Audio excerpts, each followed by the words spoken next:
The man of God from Judah. By the word of the Lord, the man of God came from Judah to Bethel.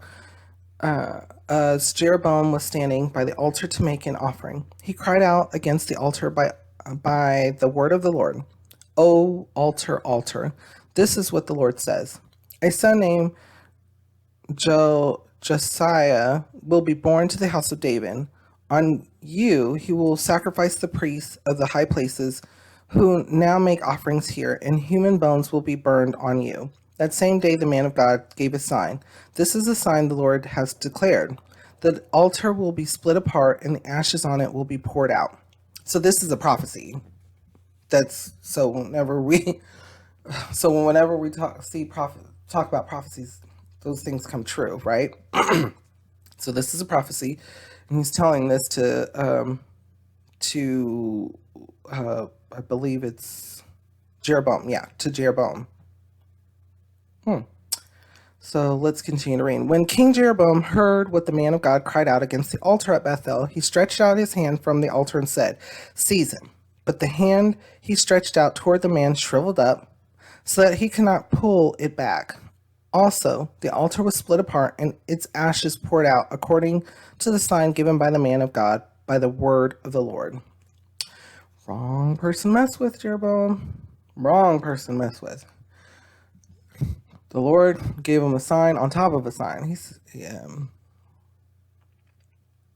Remember, the Lord gave him the kingdom to begin with, and he was to follow the commands and laws.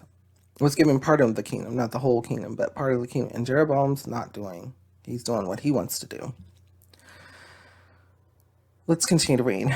Then the king said to the man of God, "Intercede with the Lord your God and pray for me that," I'm going to go over that again. "Pray for me that my hand may be restored." Listen to what he said and how he said it. Then the king said to the man of God, "Intercede with the Lord your God." So right there, we already know that there's a problem. Jeroboam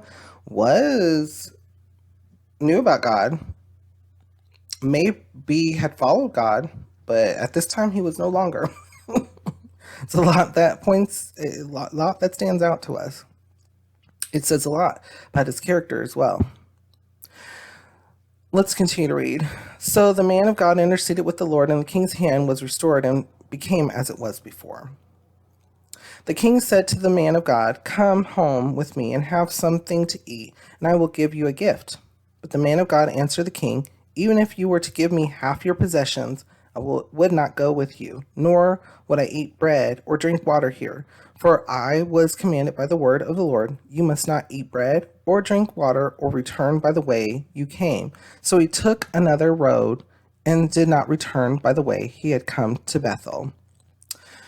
Okay, so this next part, if I'm not mistaken, is going to be a little difficult because there's a lot to it, and I'll try to remember parts of it, like backstories and such.